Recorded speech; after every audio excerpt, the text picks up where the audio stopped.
Sunog sumiklab sa isang residential area sa Navotas City. Miss Latel Consortium idineklara ang provisional third telco player sa bansa. Pero dalawang kumpanyang nagbid din pero na-disqualify, balak umapela. Anibersaryo ng pagtama ng Super Typhoon Yolanda ginunita ng isang grupo sa pamamagitan ng pagmarcha sa Mindiola sa Maynila. Ang inyo pong napapanood ay live na video ng rally ng grupong Philippine Movement for Climate Justice mobilization sa Mindiola sa Maynila. Itinaon nila ito ngayong ikalimang anibersaryo ng pagtama ng super bagyong Yolanda. Abangan ang buong detalye maya-maya lang.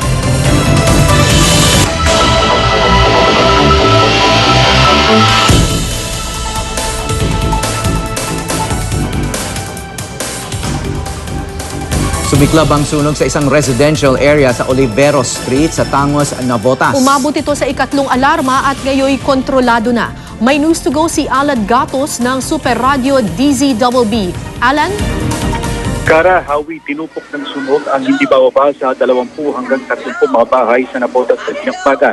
Ayon sa Navotas PNP, nagsimula ang sunog kaninang alas 7:20 ng umaga na umabot sa ikatlong alarma. Mabilis na kumalat ang apoy sa mga bahay na nasa tabi ng dagat dahil papangyari sa night material sa mga ito. Ganap na pasado alas 9:46 ng umaga nang may deklara na fire out ang sunog habang hindi bababa. Sa 50 pamilya ang apektado sa sunog. Ipang nalam ng mga tauhan ng Bureau of Fire Protection ang pinagkunan ng insidente. Kara, Hawi? Maraming salamat Alan Gatos ng Super Radio DZBB. Dineklara ng National Telecommunications Commission ang Miss Latel Consortium na provisional third telco player. Binubuo ito ng China Telecom, Udina Corporation at subsidiary nitong Chelsea Logistics Holdings Corporation na pag-aari ng taga-Davao na negosyanteng si Dennis Uy kasama ang Mindanao Islamic Telephone Company.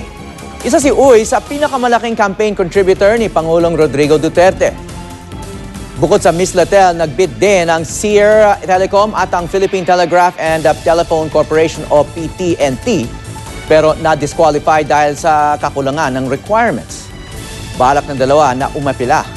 Ayon kay dating Ilocos Governor Chavit Singson ng Sear Telecom, dapat ma-disqualify din ang Miss Latel Consortium dahil may exclusive contract daw ito sa ibang kumpanya. Wala pang pahayag ang Miss Latel Consortium sa sinasabi ni Singson pero ikinatuwa nila ang pagiging bagong telco player sa bansa. Sabi naman ng Globe Telecom, makatutulong ang pagpasok ng bagong telco sa pagtaguyod ng masigla at magandang kompetisyon para sa mga consumer. Tumanggi munang magbigay ng pahayag ang Smart Communications. Iginiit ni Department of Information and Communications Technology o DICT Secretary Eliseo Rio na kulang ang isinumiting dokumento ng dalawang na-disqualify na kumpanya sa bidding para maging provisional third telco player ng bansa. Sa panayam ng programang Unang Hirit, itinanggi niya ang reklamo ng Sear Telecom at PTNT na biglang nagdagdag ng bagong alituntunin sa bidding ang National Telecommunications Commission. Dumalo naman daw ang dalawang kumpanya sa mga forum kung saan pinag-usapan ang mga ito. Hindi rin daw bayad utang ni Pangulong Duterte sa campaign contributor nito na si Dennis Uy ang pagiging provisional telco player ng Miss Latel Consortium. Hindi ko kaming pumili. Yun ang computer nang pumili sa kanila na pantay-pantay ho din doon sa mga ibang nag-bid. Yung Odenya ho, they got 456 points out of the possible 500. No? Okay. So, and ang mga commitment nila ay, for example, in the 5 years, we will cover 82% of the country. Wow. Yeah, mas mataas na ho yan sa coverage ngayon ng Globe and Smart. No? Okay. Yes. And we will have a speed sa aming pinaka-lowest subscription cost, 55 megabits. No? Kung ma-attain nila yan, halos pantay na tayo lang sa sila. Singapore.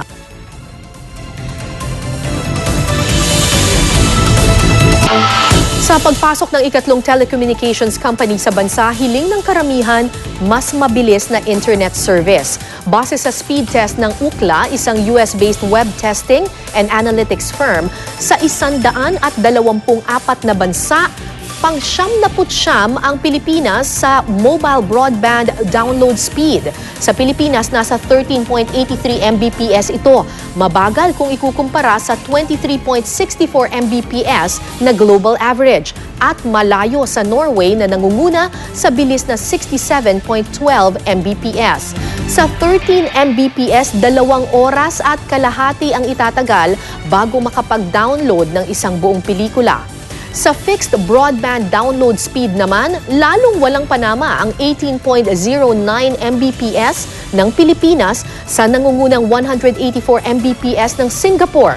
Mabagal din ito kung ikukumpara sa 49.26 Mbps na global average speed.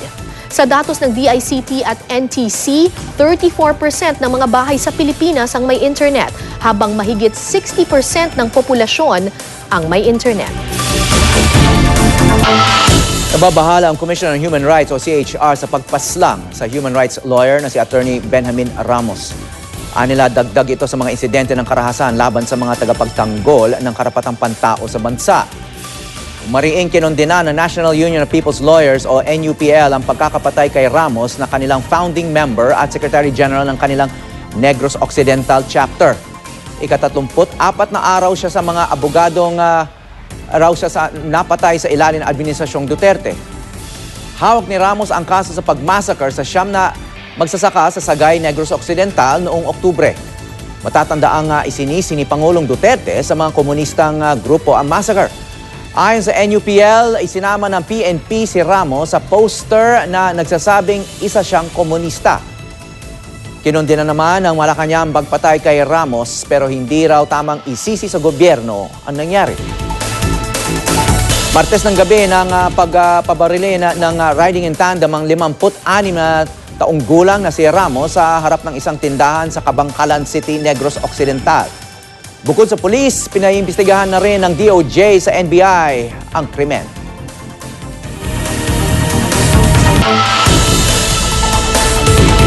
At susunod, bagong Cabinet Secretary Carlo Nograles, atin pong makakapanayam live sa pagbabalik ng News to Go.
Sa bawat siksikan sa airport, may ruta na ang point-to-point bus mula Naiya papuntang Santa Rosa, Laguna at Alabang.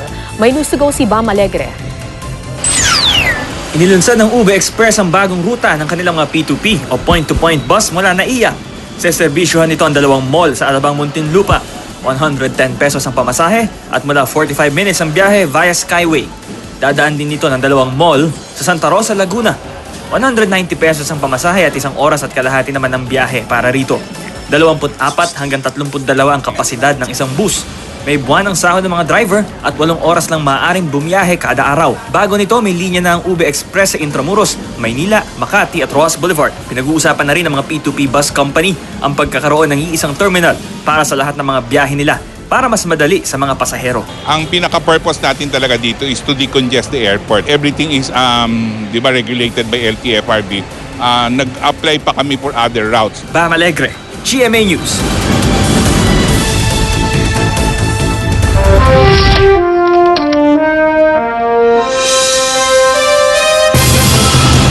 Mula sa pagiging Davao City 1st District Representative, ngayon ay bagong Cabinet Secretary na si Carlo Nograles. Kabilang sa mga tungkulin ng Cabinet Secretary, ang koordinasyon sa iba't ibang kalihim ng gabinete at paghahanda ng agenda para sa Cabinet deliberations. Kaugnay niyan, makakapanayam natin ang bagong Cabinet Secretary na si Carlo Nograles. Good morning. Good morning, Howie. Secretary Magandang Nograles. umaga. Okay. Nakakapanibago. No? Yeah, okay. I mean, Parang kailan lang. Tama, we were talking about the nitty-gritty ng budget. Obviously, you're a hands-on guy, no? Kasi parang na-master mo rin yung technicalities ng budget deliberation. So I guess you would be a logical choice. But bilang Cabinet Secretary, it doesn't seem like the most exciting job, no? From a very visible Background lang representative. Okay, all of a sudden, nandun ka na sa parang bureaucracy ng Malacanang. Yes. Bakit mo tinanggap itong position na to? Para makatulong kay Pangulo, lagi ko naman sinasabi na in any capacity whatsoever, kung saan man ako makakatulong kay Pangulo, willing naman po tayo, whether in the private sector or in the government sector. Nagkataon lamang na nitong nakaraang filing ng certificates of candidacy, maraming ang naging bakante dito sa executive branch, gawa ng pag-file ng certificate of candidacy, deemed resign ka na sa position mo. At isa sa mga position na ito, itong Office of the Cabinet Secretary, yung kalihim ng gabinete. Okay, enlighten us. Ano bang trabaho ng Cabinet Secretary? It doesn't control or lead a department, right? Hindi siya department secretary, so wala ka talagang department. But you're supposed to set the agenda of the cabinet meetings. And then apart from that, ginagawa yung mga cabinet, yung agenda ng cabinet meetings sa pag-attend mo ng mga cabinet cluster meetings. So dito yung buong executive is divided into 6 clusters, no? Economic, infrastructure, human development, participatory government, climate change. So lahat ng yan, made up of different departments, then you create the agenda or yung kumbaga roadmap mo per cluster. And because of those roadmaps, those objectives, and those directives, magsasabit kayo ng mga proposals for the next cabinet meeting, which is usually, every month, unless may emergency cabinet meeting. So that's what sets the tone kung anong maging agenda for the next cabinet meeting. And then kung ano man ang mga utos ni Pangulo dun sa cabinet meeting, yun ang fina-follow up ng cabinet secretary sa lahat ng mga kalihim ng iba't ibang mga departamento at ahensya ng gobyerno. Okay, it sounds like you'll be sitting in on a lot of meetings. Yeah. No? Okay, so Parang kongreso lang din, no? Kongreso naman, you always sit in a lot of committee hearings. Parang ganun din ang ginagawa mo, but that is legislative naman. Dito sa executive, you'll be sitting in a lot of meetings, but it gives you a chance na maisulong ang lahat ng mga direktiba ng Pangulo. Okay, I guess the difference there is yung mga hearings sa House, pwedeng i-live yun ng TV. I mean, in other words, this is a much less visible position. I guess maybe even less political. It's more of a technical position. Parang or technical troubleshooter role. nga din. Isa pa sa mga gawain It's very important, obviously. ng CABSEC is parang troubleshooter ka rin. And you're supposed to find a way na ma-harmonize ang lahat ng mga departments para isang direction lang ang lahat. Okay, before I ask you about your priorities dito sa agenda setting, no? Kasi ang pinag-uusapan just very recently, you're going to run for the Senate. No? Nabanggit mo nga na may marami na bakanting position, including this one, kasi may mga nag-file nga na COC na mga nasa executive branch. So why choose to go into the executive branch as opposed to running for the Senate? Na in-endorse ka pa ng presidential daughter Sara Duterte. Actually, nagkataon lang. No? The decision of not pursuing the Senate bid was a family decision. So nag-usap-usap ang pamilya and nagka-decision po kami na hindi ko na itutuloy. And I was already set on just finishing out my term hanggang June 30 ng pagka-congressman natin. Tatapusin ko lang at babalik ako sa private practice. But dahil nga marami nagkaroon ng bakante dito sa kabinete, ay nabuksan yung pagkakataon na makapaglingkod ako sa executive branch. Okay, it was a family decision, no? And then you're even talking about going to private practice. In other words, ending your own promising political career. I mean, I need to mention that you're the kind of the heir apparent of a political family din sa Davao, and your father, si Prospero Nograles, was actually a long-time rival of President Duterte. Nung 1990s pa, no? But of course, now you're allies, no? But why the family decision for you not to run? And I'm sure you still have a long career ahead of you. You're a young man, no? So why decide to, in effect, kind of end your political career now? Well, we just felt na it wasn't time, no, it wasn't right. And I was hoping to just take it quietly na lang na back to the private sector. But I've always mentioned to the President na ako naman, sir, in any capacity, whether kahit sa private sector ako or kahit saan mo ako kailangan, nandiyan naman ako. At yun na nga, this opportunity opened and when it was offered, sabi ko, well, anything, if that is one way that I can help you, sir, or your administration or this government, then tatanggapin ko po.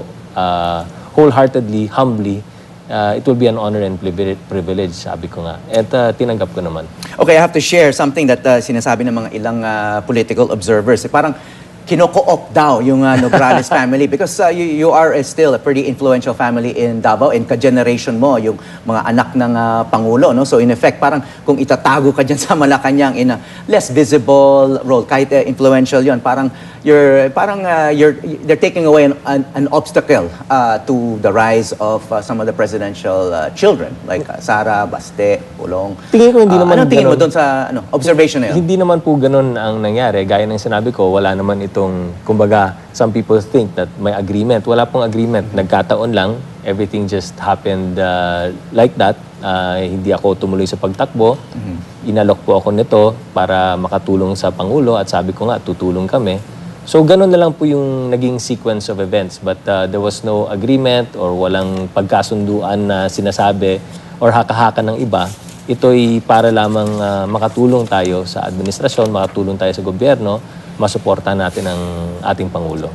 Okay, alam ko you're still warming your seat, no? Pero so I'm sure you have access to some inside information. Si Senator Gringo Honasan na ba yung magiging head ng DICT, yung Department of Information and Communications Technology? Well, alam naman po natin na it's open, and he is one of the candidates that's also being seriously considered. Alam naman po natin na si Senator Honasan will be ending his term also as senator. And well, on a personal note, I'd be very happy to welcome him in the cabinet, and he will be a very good addition to the cabinet. No, marami siyang ma-contribute sa discussions namin sa cabinet.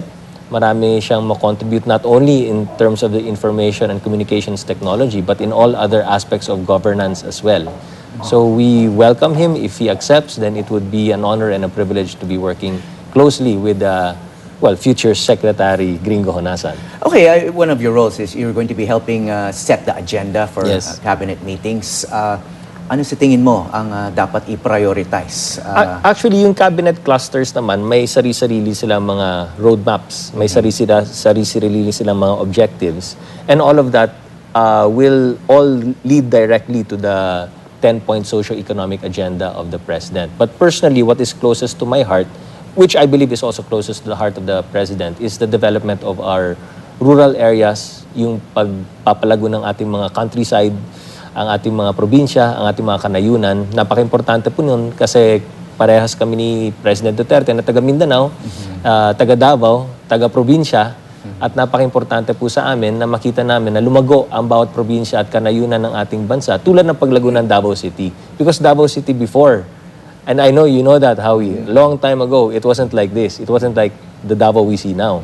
We used to be very, a lot of people were poor, we had a lot of insurgency problem, social unrest, peace and order was a problem, crime was a problem. But we've developed it into what it is today. And we'd like to see that happening in all different parts of the country. Okay, rural development, medyo broad yun. I mean, specifically, any policy ideas in mind that you want to When throw it in the ring? the cabinet secretary left his post, June Vasco, the focus was really on the National Anti-Poverty Program of the President. And so when we say National Anti-Poverty Program, we talk also about, that jives very well with rural and countryside development. So everything is nakafocus talaga dyan.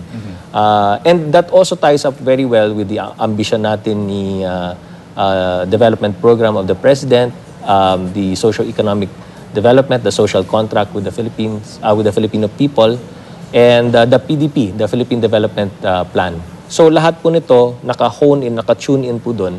And my job as the cabinet secretary is to make sure that all departments of government, all agencies of government, don't lose focus, while each and every one of them have their own parang sets of mandates or jurisdictions.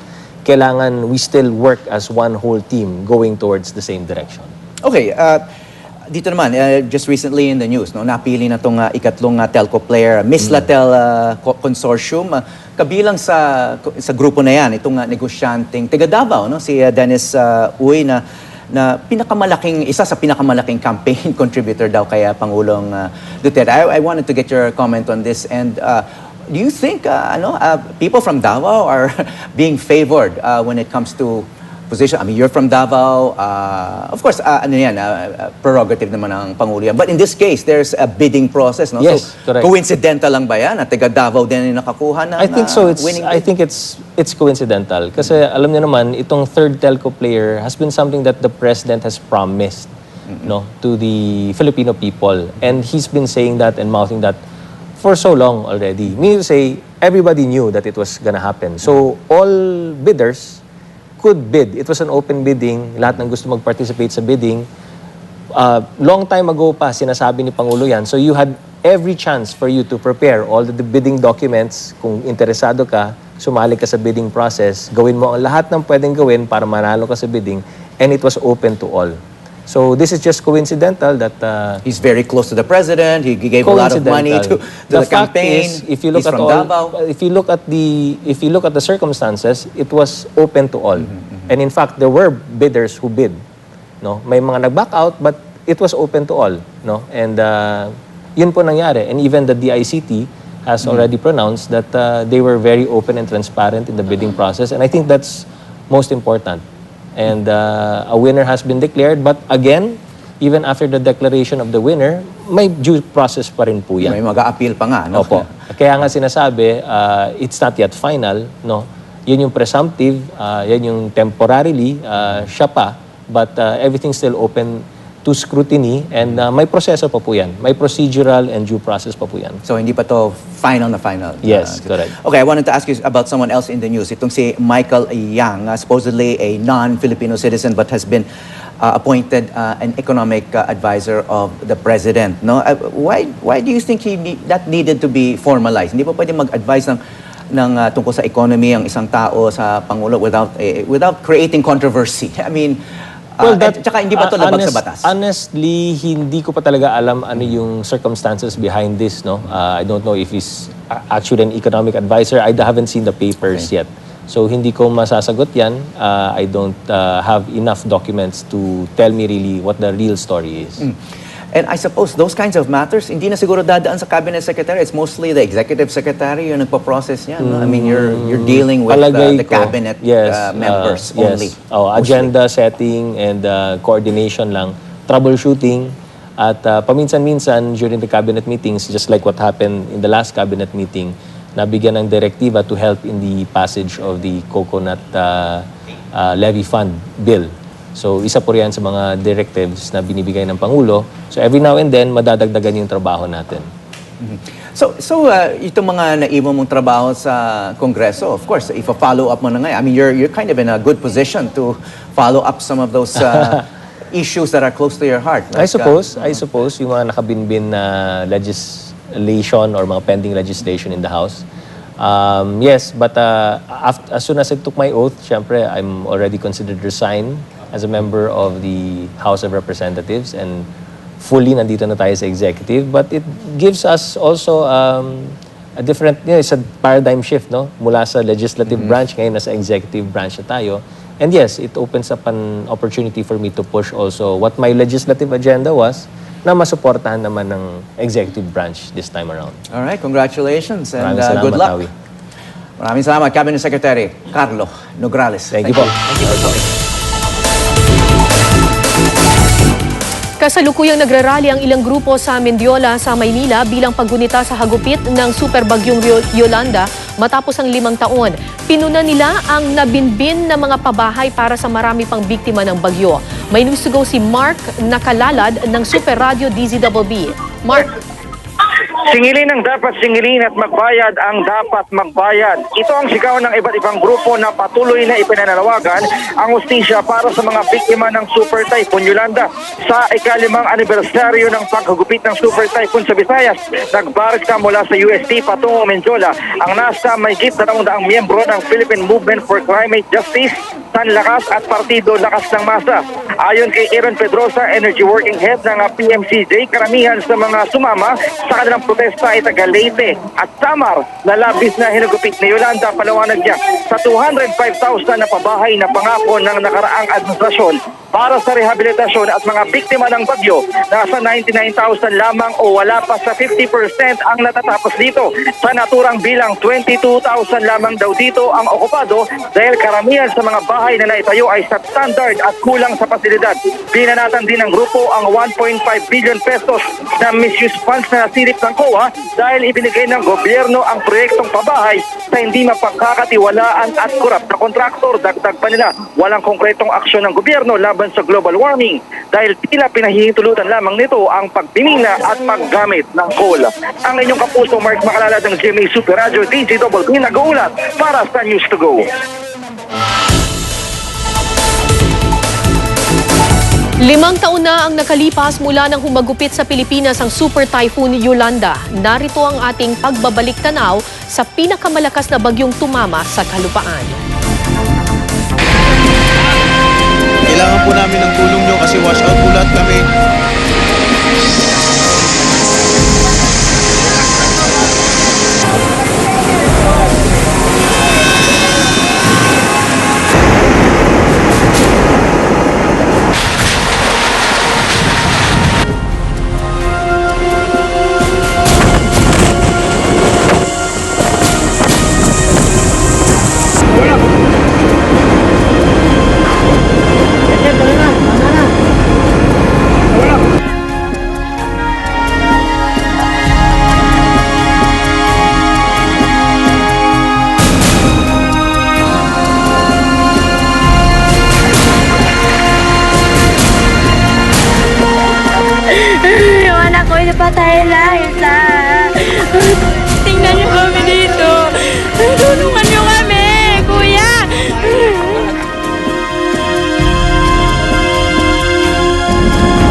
Yan po ang News to Go, diretsa ang pagbabalita. Diretsahang pagtatanong. Ako po si Howie Severino. Ako po si Cara David. At narito ang aming pabaong balita sa inyo. Ang iba't ibang putahing pinasarap ng itlog na maalat, tampok po yan sa programang Pinasarap mamayang gabi.